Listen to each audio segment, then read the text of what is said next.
Assalamualaikum warahmatullahi wabarakatuh.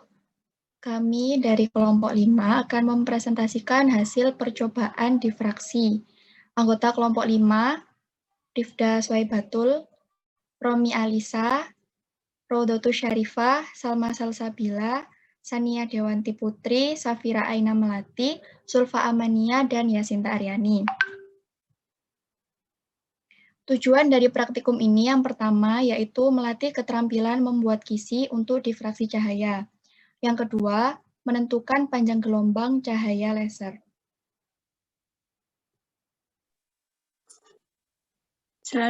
Selanjutnya yakni latar belakang.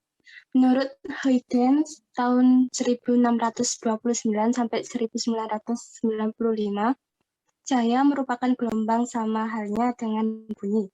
Perbedaan antara keduanya terletak pada frekuensi dan panjang gelombang. Cahaya bergerak dalam bentuk gelombang dengan kecepatan cahaya menuju segala arah. Masing-masing cahaya mempunyai panjang gelombang yang berbeda. Dilihat dari sifat-sifat cahaya sebagai gelombang elektromagnetik dan partikel. Hal inilah yang disebut sebagai dualisme gelombang partikel. Cahaya sebagai gelombang mempunyai sifat cahaya dapat dibiaskan atau difraksi cahaya. Difraksi cahaya merupakan proses cahaya melewati sela-sela kecil dan sempit, lalu cahaya akan mengalami pelenturan yang mengakibatkan terjadinya pembelokan di sekitar pinggiran lubang penghalang hingga batas tertentu. Difraksi cahaya dapat dijelaskan menggunakan prinsip Huygens. Huygens menemukan bahwa setiap titik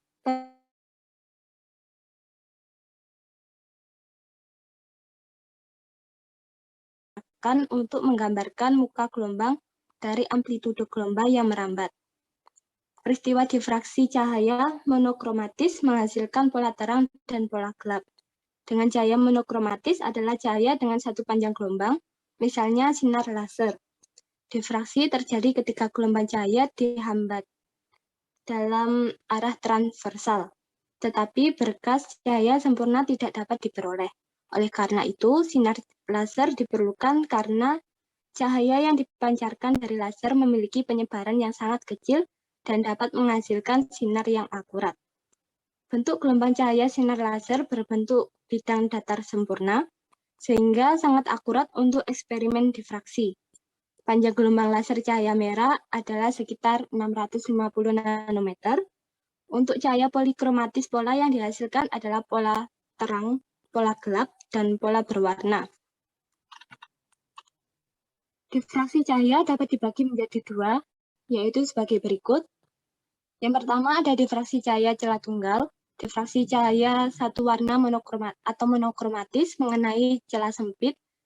Cahaya tersebut dilenturkan atau dibelokkan. Namun, ketika cahaya mengenai beberapa warna polikromatis, selain menyebabkan difraksi, juga menyebabkan interferensi. Hasil interferensi menciptakan pola warna-warni. Sinar datang pada celah tunggal dan sudutnya adalah theta. Layar menunjukkan pola area gelap dan terang. Peristiwa interferensi menunjukkan pola gelap dan terang. Ketentuan terbentuknya difraksi celah tunggal yaitu untuk pola difraksi pita hitam, yakni minimum, sama dengan D sin theta sama dengan M theta, dengan M sama dengan 1, 2, 3, dan seterusnya. Untuk pola difraksi pita terang, yakni maksimum, yaitu D sin theta sama dengan M dikurangi setengah yang dikali dengan lambda. Dengan M sama dengan 1, 2, 3, dan seterusnya. Yang kedua ada difraksi kisi atau celah banyak. Difraksi kisi adalah perangkat atau alat yang digunakan untuk menganalisis sumber cahaya. Kisi merupakan celah sempit yang dibuat dengan menggores lembaran kaca dengan intan. Kisi dapat dibuat dengan 300 sampai 600 selah setiap 1 mm. Semua goresan merupakan selah pada kisi.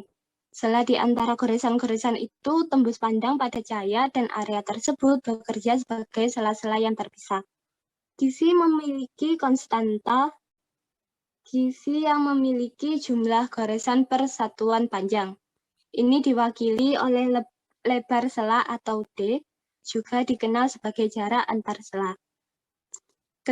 Ketentuan terpunya difraksi kisi atau celah banyak, yakni yang pertama ada difraksi pita terang, yakni D sin theta sama dengan M kali lambda, dengan M yakni 1, 2, 3, dan seterusnya. Berikut ada alat dan bahan. Yang pertama ada CD bekas sebagai kaca perparat.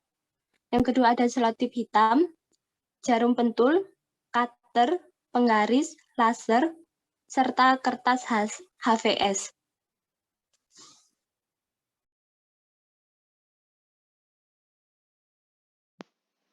Selanjutnya langkah-langkah. Yang pertama, untuk membuat difraksi celah tunggal. Langkah-langkahnya yaitu menempelkan selotip hitam pada kaca perparat yang telah dibersihkan dari kotoran dan debu. Kemudian menggores selotip dengan cutter secara melintang sepanjang lebar kaca hingga terpotong 2, tetapi tetap menempel pada kaca perparat. Kemudian mengatur lebar celah dengan menggeser potongan selotip perlahan jika hasil goresan belum tembus cahaya. Untuk membuat difraksi celah ganda, yang pertama menempelkan selotip hitam pada kaca perparat, kemudian menggoreskan dengan cutter 2 kali dengan jarak goresan sekecil mungkin. Yang kedua, mengatur lebar celah dengan menggeser potongan selotip perlahan jika hasil goresan belum tembus cahaya. Kemudian terjadilah sebuah difraksi dengan celah ganda. Selanjutnya, untuk membuat difraksi dengan lubang berbentuk lingkaran, yang pertama menusuk selotip dengan jarum pentul dengan sebuah lubang saja. Kemudian menempelkan potongan selotip pada kaca preparat. Selanjutnya, pembuatan difraksi dengan lubang persegi 4 dapat dilakukan dengan membuat difraksi celah tunggal, kemudian menempelkan 2 potong selotip ke arah tegak lurus celah pertama, sehingga membentuk celah persegi 4. Selanjutnya, mengatur jarak tempelan itu sehingga jaraknya tidak terlalu jauh dari lebar celah di bawahnya. Berikut adalah set alat percobaan yang terdiri dari celah tunggal, celah ganda, celah lingkaran, dan celah persegi. Untuk teknik penampilan data, yang pertama, membuat susunan alat percobaan, kemudian menandai tempat terjadinya terang pertama dari titik pusat dengan kawat mengkilat, demikian pula untuk titik terang kedua, ketiga, dan seterusnya. Kemudian, mengamati dan mencatat hasil percobaan dengan melihat skala mistar untuk menghitung panjang L. Kemudian, melakukan langkah kedua hingga 3 dengan mengganti jenis kisi ke kisi celah ganda, kisi lubang lingkaran, kemudian kisi lubang persegi.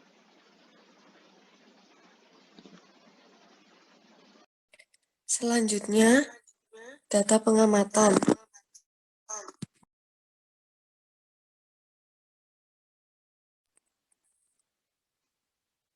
Untuk jenis celah kisi celah tunggal, jarak kisi ke layar adalah 6 cm dan jarak antar celah 0,1 cm. Jenis celah ganda didapatkan jarak kisi ke layar 8 cm dan jarak antar celah 0,2 cm. Pada celah lingkaran, didapatkan hasil jarak kisi ke layar 9 cm dan jarak antar celah 0,15 cm. Terakhir, celah persegi didapatkan jarak kisi ke layar 12 cm dan jarak antar celah 0,3 cm. Analisis data. Pada celah tunggal didapatkan lambda sama dengan 0,0017 cm dengan relatif 5,5%. Pada celah ganda didapatkan lambda sama dengan 0,025 cm dengan alat relatif 2,1%.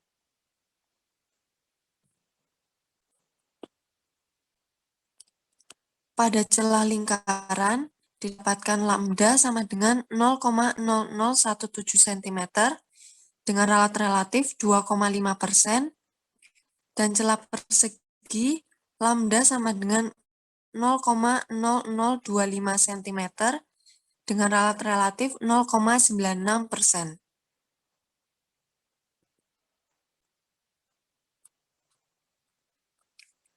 Pembahasan. Difraksi merupakan peristiwa pembelokan arah rambat gelombang yang melalui suatu celah sempit. Timbul pola terang dan gelap di mana intensitas pola terang semakin jauh semakin kecil. Cahaya dapat mengalami difraksi dengan syarat cahaya tersebut melewati celah yang sempit, yang artinya ukuran panjang gelombang yang melewati celah lebih besar dibandingkan dengan lebar celah. Pada percobaan kali ini, penghalang yang digunakan adalah sebuah lubang yang sangat sempit. Akibatnya akan tercipta fringe berupa lingkaran cahaya yang menunjukkan bahwa cahaya dikatakan sebagai gelombang. Dalam percobaan ini, kami melakukan pengukuran panjang gelombang cahaya pada kisi difraksi celah tunggal, di mana sumber cahaya melewati celah sempit dan menghasilkan pola difraksi yang bergantung pada panjang gelombang dan lebar celah yang dilewati cahaya. Celah ganda, pola difraksi yang dihasilkan bergantung pada perbandingan antara lebar celah yang dilewati dan ukuran panjang gelombang. Hal ini yang membedakan dengan celah tunggal. Celah lingkaran, pola difraksi yang terbentuk berupa pola cincin yang disebut dengan cincin Early.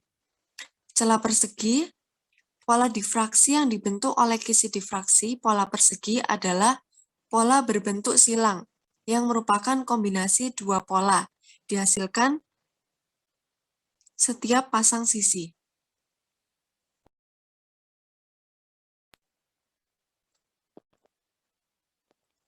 Dalam menentukan lebar celah D pada celah tunggal, digunakan sumber cahaya laser dengan panjang gelombang lambda. Pada celah sempit menggunakan sebuah alat sederhana yaitu cutter. Kemudian didapatkan hasil kualitatif dari keempat kisi. Setelah melakukan analisis data percobaan dengan teori ralat rambat, didapatkan hasil panjang gelombang laser sebagai berikut. Next.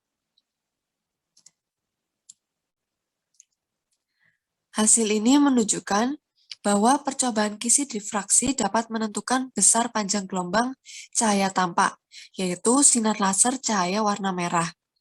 Kemudian, menurut Hollywoodin pada tahun 2017, berikut adalah range panjang gelombang cahaya tampak.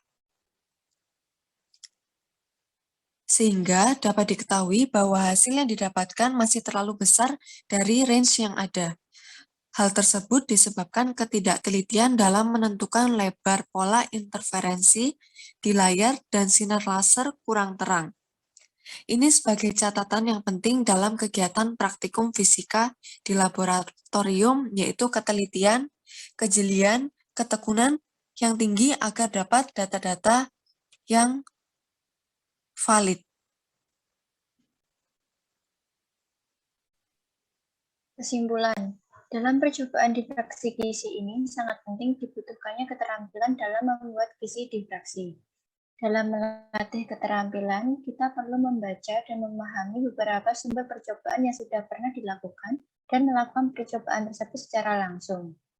Dalam percobaan ini, kami berhasil membuat kisi untuk difraksi celah tunggal, celah ganda, celah lingkaran, dan celah persegi. Dalam percobaan difraksi kisi ini, kami belum bisa menghasilkan panjang gelombang cahaya laser yang sesuai dengan teori.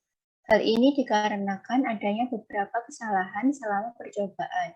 Di antaranya, yakni difraksi yang dihasilkan selama percobaan tidaklah terlihat sempurna dan adanya paralaks mata dalam mengukur jarak antara terang pertama ke pusat. Berikut daftar pustakanya, dan terima kasih. Sekian presentasi dari kelompok 5. Wassalamualaikum warahmatullahi wabarakatuh.